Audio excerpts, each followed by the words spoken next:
నమస్తే BC news తో మీ ముందున్నది ఆనంద్ రాజ్ కుమార్. ఈనాటి వార్తల ముఖ్యాంశాలు.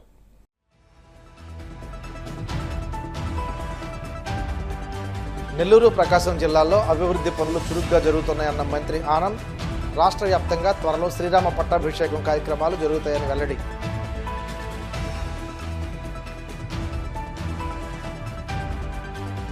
భీమవరంలో వైసీపీ జిల్లా కార్యాలయాన్ని ప్రారంభించిన ఉమ్మడి గోదావరి జిల్లాల కోఆర్డినేటర్ గుడివాడ అమర్నాథ్.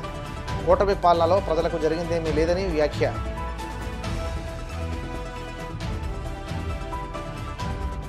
ఉమ్మడి ఆంధ్రప్రదేశ్ చరిత్రలోనే విశాఖలో అతిపెద్ద భూ కుంభకోణం. తీవ్ర స్థాయిలో ధ్వజమెత్తిన వైసీపీ విశాఖ జిల్లా అధ్యక్షుడు కేకే రాజు.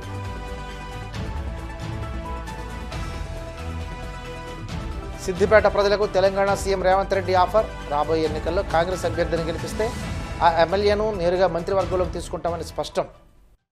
వైసీపీ అధినేత జగన్మోహన్ రెడ్డిపై మంత్రి ఆనం రామనారాయణ రెడ్డి తీవ్ర ఆగ్రహం వ్యక్తం చేశారు. రాష్ట్రాన్ని వైసీపీ 10 లక్షల కోట్ల అప్పుల్లో ముంచి వెళ్లిపోయిందని ధ్వజమెత్తారు. అభివృద్ధిలో కూటమి ప్రభుత్వం ఎక్కడ రాజీ పడకుండా ముందుకెళ్తుందని అన్నారు. నెల్లూరు జిల్లాలో పర్యటించి పలు కార్యక్రమాల్లో పాల్గొని జగన్ హయాంలోని 5 ఏళ్లలో రాజకీయాలు ఇంత ప్రశాంతంగా ఉన్న పరిస్థితి లేదని తెలిపారు. తమ ప్రభుత్వానికి 2 ఏళ్ల సమయం కూడా పూర్తి కాకుండానే వైసీపీ నేతలు తమపై మాటల దాడులు చేస్తున్నారని ఆగ్రహించారు. నెల్లూరు ప్రకాశం జిల్లాలో అభివృద్ధి పనులు జరుగుతున్నాయని చెప్పుకొచ్చారు. రాష్ట్ర వ్యాప్తంగా త్వరలో శ్రీరామ పట్టాభిషేకం కార్యక్రమాలు జరుగుతాయని వెల్లడించారు. శ్రీరామనవమి రోజు ఆ రాముల వారి ఆలయాల దగ్గర సీతారాముల కళ్యాణం, సీతారామ లక్ష్మణుల యొక్క పట్టాభిషేకం ఇలాంటివి అనేక కార్యక్రమాల్లో రాబోయేటువంటి కొద్ది రోజుల్లో ప్రతి గ్రామంలో ప్రతి వాడలో ఒక కార్యక్రమాన్ని మనం నిర్వహించుకుంటూ ఉంటాం. దానికి ముందు జరిగే జాతరే ఈ రూరల్ మండలంలో జరిగే ఈ పనుల ప్రారంభోత్సవ కార్యక్రమం అని చెప్పి నేను ఈ సందర్భంగా మనవి చేస్తాను. 240 పనులు, 27 కోట్ల రూపాయలు. దాని పక్కన ఒక 0 పెడితే బాగుంటుంది అనేది నా ఉద్దేశం. కానీ నేను చెప్పాను అనుకో, శ్రీధర్ అన్న నువ్వే పంపించమంటాడు. దేవాలయాల్లో డబ్బు దేవాలయాలకే తప్ప బయటికి ఇచ్చేటువంటి అవకాశం నాకు లేదు. ఉంటే 1000 కోట్లైనా ఇచ్చిపోతాను. ఇక్కడ మన వంశధర్ రెడ్డి గారు మాట్లాడారు ధాన్యం కొనుగోలు గురించి. ఎందుకంటే మనం పడాలపల్లి నెల్లూరు నగరమైన రైతాంగంతో కూడుకున్నటువంటి ప్రాంతాలు ఇవన్నీ. గతంలో నేను ఇక్కడ శాసనసభ్యుడిగా దాదాపు 3 దఫాలు ఇక్కడే ఉన్నాను. రాపూర్ నియోజకవర్గంలో అంతర్భాగమైనటువంటి ప్రాంతం ఈ ప్రాంతం అంతా రైతాంగంతోనే కలిసి ఉంటుంది. దాదాపు నెల్లూరు జిల్లాలో ధాన్యం కొనుగోలు కేంద్రాలు 161 ప్రారంభించడం జరిగింది ఈ యొక్క కూటమి నాయకత్వంలోని ఈ ప్రభుత్వంలో. ఇప్పటికే ధాన్యం వచ్చేటువంటి ప్రాంతాల్లో, గ్రామాల్లో ఈ యొక్క ప్రొక్యూర్మెంట్ సెంటర్ల ద్వారా 18,013 మెట్రిక్ టన్నుల ధాన్యాన్ని రైతాంగం దగ్గర కొనుగోలు చేయడం జరిగింది. 43,25,00,000 రూపాయలు అయితే ఇప్పటికి 22,88,00,000 రూపాయలు రైతుల బ్యాంక్ అకౌంట్లకి జమ చేయడం జరిగింది ఇవాళ మన ప్రభుత్వం. ఇంకా 20,37,00,000 రూపాయలు ఇవ్వాలి. అవి కూడా ఈ 3-4 రోజులు బ్యాంకు సెలవు దినాలు కాబట్టి రైతులకు అందలేదు. రేపటి నుంచి మొదలుపెట్టి ఆ బ్యాంకులకు ఇవ్వాల్సిన మిగిలిన రైతులకు కూడా ఆ డబ్బు సరిచేయడం జరుగుతుంది.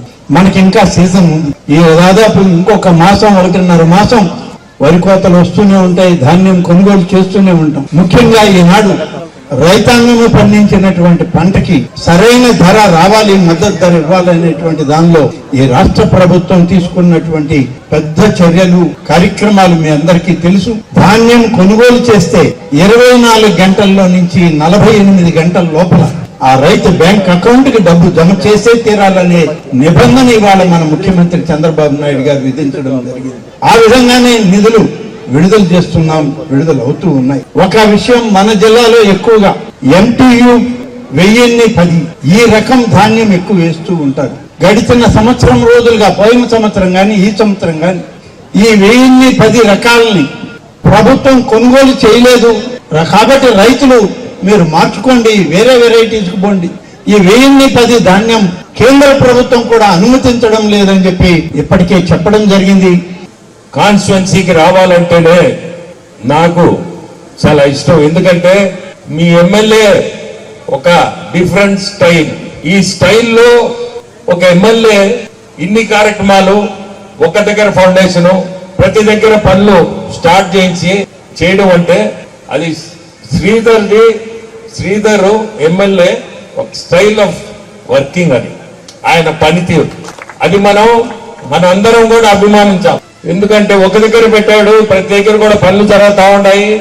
ఈ కార్యక్రమాన్ని ఇంత ముందు కూడా 360 పనులు ఒకసారి ఒకటే రోజు ఇట్లే ఫౌండేషన్ వేయడం, ప్రతి దగ్గర కూడా పనులు చేయడం, పూర్తి చేయడం కూడా జరిగిపోయింది. ఈ కాన్స్టిట్యున్సీ, ఈ డివిజన్ లో మొన్న ఎలక్షన్ లో దాదాపు మాకు 100 మెజారిటీతో మీరందరూ గెలిపించిన కార్పొరేషన్ లో.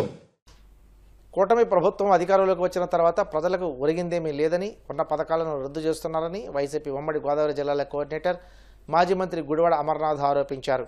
సోమవారం వైసీపీ పశ్చిమ గోదావరి జిల్లా కార్యాలయాన్ని ఉండి రోడ్లో ప్రారంభించిన సందర్భంగా నిర్వహించిన మీడియా సమావేశంలో మాట్లాడుతూ ప్రజలకు సంక్షేమ కార్యక్రమాలను, అభివృద్ధి కార్యక్రమాలను అందించలేకపోతున్న కూటమి ప్రభుత్వం వైసీపీపై అసత్య ప్రచారానికి పూనుకుంటుందన్నారు. కూటమిలోని పార్లమెంటు సభ్యులు కొందరు భూ కబ్జాలకు పాల్పడుతుంటే మరికొందరు డ్రగ్స్ తీసుకుంటూ ప్రజలకు ఏమి సందేశం ఇస్తున్నారో అర్థం కావడం లేదన్నారు. ఈ కార్యక్రమంలో జిల్లా అధ్యక్షుడు ముదునూరి ప్రసాదరాజు, జిల్లా పరిశీలకుడు ముదునూరి మురళీకృష్ణరాజు, మాజీ మంత్రులు చెరుకువాడ రంగనాథరాజు, కారుమూరి నాగేశ్వరరావు, ఎమ్మెల్సీలు కౌరు శ్రీనివాస్, వంక రవీంద్ర, ఉండి నియోజకవర్గ ఇన్ఛార్జ్ పివిఎల్ నరసింహరాజు, పేరిచర్ల విజయ నరసింహరాజు, పెండ్ర వీరన్న, భీమవరం నియోజకవర్గ ఇన్ఛార్జ్ చెనమిల్లి వెంకటరాయుడు, గాదిరాజు రామరాజు తదితరులు పాల్గొన్నారు.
పార్టీ అధ్యక్షులు జగన్మోహన్ రెడ్డి గారి ఆదేశాల మేరకు కొన్ని సంస్థాగతమైనటువంటి మార్పుల్ని పార్టీ చేసినటువంటి సందర్భాలు మీరు అందరూ కూడా చూసుంటారు. గతంలో ఉమ్మడి గోదావరి జిల్లాలకి పెద్దలు, మాజీ మంత్రివర్యులు, అలాగే ప్రస్తుత శాసన మండలి ప్రతిపక్ష నాయకులుగా ఉన్నటువంటి బొత్స సత్యనారాయణ గారు రీజనల్ కోఆర్డినేటర్ గా ఉన్నారు. మిగిలినటువంటి ప్రాంతాల్లో కూడా కొన్ని మార్పులు చేర్పులు చేస్తూ పార్టీ నిర్ణయం తీసుకోవడం, అందులో భాగంగా ఉమ్మడి పశ్చిమ గోదావరి జిల్లాకి నన్ను పార్టీ అధ్యక్షుడు జగన్మోహన్ రెడ్డి గారు రీజనల్ కోఆర్డినేటర్ గా నియమించడం జరిగింది. ప్రప్రథమంగా మొదటిసారి జిల్లాకి విచ్చేస్తున్నటువంటి సందర్భంలో ఒక మంచి శుభకార్యంతో నా తాలూకా ఈ కార్యక్రమం జరగడం చాలా ఆనందాన్ని ఇస్తా ఉంది. ఎందుకంటే ప్రతి రాజకీయ పార్టీకి కార్యాలయం అనేటువంటిది దేవాలయంతో సమానం. అటువంటి కార్యాలయాన్ని ప్రారంభించేటువంటి అవకాశం రావడం, పెద్దలందరినీ కూడా కలుసుకునేటువంటి అవకాశం రావడం, అనేక పార్టీకి సంస్థాగతమైనటువంటి అంశాల మీద వారితో మాట్లాడేటువంటి అవకాశం కూడా ఈరోజు రావడం చాలా సంతోషంగా ఉంది. ఉమ్మడి ఆంధ్రప్రదేశ్ రాష్ట్రం దగ్గర నుంచి లేదా రాష్ట్ర విభజన జరిగిన తర్వాత కూడా పశ్చిమ గోదావరి జిల్లాకి ఉన్నటువంటి ప్రత్యేకత, రాజకీయపరమైనటువంటి ప్రత్యేకత కానీ, ఇక్కడ ఉన్నటువంటి రాజకీయ పరిస్థితులు కానీ ఎప్పుడు కూడా రాష్ట్ర వ్యాప్తంగా ఈ ప్రాంతం గురించి, ఈ ప్రాంత పరిస్థితుల గురించి, ఈ ప్రాంత రాజకీయం గురించి ఎప్పటికప్పుడు రాష్ట్ర వ్యాప్తంగా చర్చ జరుగుతూ ఉంటారు. మరి ముఖ్యంగా రాష్ట్రంలో అధికారంలోకి వచ్చేటువంటి ఏ రాజకీయ పార్టీ అన్నా పశ్చిమ గోదావరి జిల్లా ప్రజలు ఏ రకమైనటువంటి నిర్ణయం తీసుకుంటారో రాష్ట్ర వ్యాప్తంగా కూడా ప్రభుత్వం కూడా అదే వచ్చేటువంటి పరిస్థితులు కనబడుతూ ఉంటాయి. అది మీరు 2014లో చూసినా, గతంలో వైఎస్ఆర్ కాంగ్రెస్ పార్టీ అధికారంలోకి వచ్చినప్పుడు 2019లో చూసినా, లేదా మొన్న జరిగినటువంటి ఎన్నికలు చూసినా. సో మళ్ళీ ఎట్టి పరిస్థితుల్లో 2029లో పశ్చిమ గోదావరి జిల్లాలో వైఎస్ఆర్ కాంగ్రెస్ పార్టీ జెండా ఎగరవేసేటువంటి దానికి అందరం కూడా కలిసికట్టుగా పనిచేసేటువంటి బాధ్యత తీసుకుంటాం అనేటువంటి విషయాన్ని కూడా తెలియజేస్తా ఉన్నాం. ఎందుకంటే పశ్చిమ గోదావరి జిల్లాలో జెండా ఎగిరితే రాష్ట్రంలో వైఎస్ జగన్మోహన్ రెడ్డి గారు ముఖ్యమంత్రి కావడం ఖాయం అనేటువంటి నానుడు ఏదైతే ఉందో అది తప్పకుండా జరుగుతుందనేటువంటిది సహజంగా ప్రజల్లో ఉండేటువంటి ఒక చర్చ. అందులో సీనియర్ నాయకత్వం గతంలో 3 సార్లు 4 సార్లు శాసనసభ్యులుగా పనిచేసినటువంటి సీనియర్ నాయకత్వం ఉంది. నూతనంగా పార్టీ బాధ్యతలు తీసుకున్నటువంటి కొత్త రక్తం ఈరోజు నియోజకవర్గ సమన్వయకర్తలుగా ఉన్నటువంటి పరిస్థితులు ఉన్నాయి. సో వారి తాలూకా సీనియారిటీని అలాగే కొత్త రక్తం తాలూకా ఉత్సాహాన్ని అన్ని కూడా కలుపుకొని పార్టీ జెండా ఎగరవేసేటువంటి దానికి అందరం కలిసికట్టుగా ఒక కార్యాచరణ రూపొందిస్తామనేటువంటి విషయాన్ని కూడా తెలియజేస్తాం. వచ్చేటువంటి జగన్మోహన్ రెడ్డి గారి ప్రభుత్వం కేవలం కార్యకర్తల ప్రభుత్వం అనేటువంటి విషయాన్ని కూడా ఈ సందర్భంగా తెలియజేస్తాం. డ్రగ్స్ అనేటువంటివి ఈరోజు మన దేశమే కాదు, ప్రపంచ వ్యాప్తంగా దాన్ని ఒక భూతంలా చూస్తున్నటువంటి పరిస్థితి. ప్రజలకి అవగాహన కల్పించి దానికి దూరంగా ఉండమని చెప్పి దాన్ని అరికట్టాల్సినటువంటి ప్రభుత్వంలో ఉన్నటువంటి పెద్దలే దాన్ని ప్రోత్సహిస్తూ దాన్ని కన్జ్యూమ్ చేస్తూ చివరికి అడ్డంగా దొరికిపోయి కనీసం నిస్సిగ్గుగా పార్లమెంట్ లో కూడా అడుగుపెట్టి మళ్ళీ తిరిగి ప్రసంగాలు ఇచ్చేటువంటి పరిస్థితి వచ్చిందనంటే ఒకసారి ప్రజల్ని ఆలోచన చేయమని కోరుతా ఉన్నాం. చంద్రబాబు నాయుడు గారు చూస్తున్నాం కదా, 20 మాసాల్లో 3.5 లక్షల కోట్ల రూపాయల అప్పు. రేపు గ్రామీణ ఉపాధి హామీ పథకానికి 40% స్టేట్ గవర్నమెంట్ కట్టమంటే ఈయన ఎందుకు కడతాడండి? సో ఇది డెఫినెట్ గా రాష్ట్రంలో ఉన్నటువంటి దాదాపు 1 కోటికి పైగా జాబ్ కార్డ్స్ ఉన్నటువంటి ఎన్ఆర్జీ స్కీమ్ వల్ల లక్షల కుటుంబాలు, కోట్లాది మంది ప్రజలు ఇబ్బంది పడతారనేటువంటిది డెఫినెట్ గా ఉంది. ఈ రాష్ట్రంలో 1 కోటి మంది మహిళలకి న్యాయం చేసినటువంటి ఒక నాయకుడు ఇంట్లో ఒక చెల్లికి ఎందుకు న్యాయం చేశారు నాకు తెలియదు. కూటమి రాజకీయ పార్టీలతో పాటు కాంగ్రెస్ పార్టీ కూడా వాళ్ళతో కలిసి పనిచేస్తుందని వారు ఎన్ని మాట్లాడినా మాకు రాజశేఖర రెడ్డి గారు కూతురుగా మేము మాట్లాడలేము. జగన్మోహన్ రెడ్డి గారి తాలూకా ఆయన ఈ వ్యవహారంలో వారు వ్యవహరిస్తున్నటువంటి తీరు నిజంగా వారికి హ్యాట్స్ ఆఫ్ చెప్పాలి. అంటే ఎన్ని మాట్లాడినా సరే రక్తం పంచుకొని పుట్టినటువంటి నా చెల్లెలు అనేటువంటి ఒకే ఒక ఉద్దేశంతో ఆ మౌనాన్ని పాటిస్తా ఉన్నారు. అయినప్పటికీ వారి తాలూకా గతంలో ఎప్పుడు ముఖ్యమంత్రిగా పనిచేయలేదు అనుకోండి, జగన్మోహన్ రెడ్డి గారు ఎప్పుడు పనిచేయలేదు కాబట్టి ఎవరికి ఏం చేయలేదు కాబట్టి అనుకోవడానికి. ముఖ్యమంత్రిగా 5 సంవత్సరాలు ఈ రాష్ట్రంలో 1 కోటి మంది పైగా మహిళలకి న్యాయం చేసినటువంటి ఒక అన్నగా, ఒక తమ్ముడిగా, ఒక బిడ్డగా పనిచేసినటువంటి ఒక వ్యక్తి ఇంట్లో చెల్లెలు చేయలేదని అంటే ఎలా నమ్ముతారండి? సో దయచేసి ఒక తప్పుడు ప్రచారాన్ని ఎన్నికల ముందు 2014 ముందేమో 1,00,000 కోట్లు అన్నారు, 2019 ఎన్నికలు అయిపోయిన తర్వాత 2024 అయిపోయిన తర్వాత చెల్లికి న్యాయం చేయలేదన్నారు. ఎప్పుడు కూడా జగన్మోహన్ రెడ్డి గారి మీద క్యారెక్టర్ అసాసినేట్ చేయడానికి ఈ రాజకీయ పార్టీలు అన్ని కలిసికట్టుగా ఈయన తట్టుకోలేక ఇబ్బంది పడి చేస్తున్నటువంటి ఒక దుష్ప్రచారం మాత్రమే తప్ప దయచేసి ఇందులో ఏ రకమైనటువంటి వాస్తవం లేదు అనేటువంటి విషయాన్ని ఇప్పుడు కాసేపు ప్రకటనలు.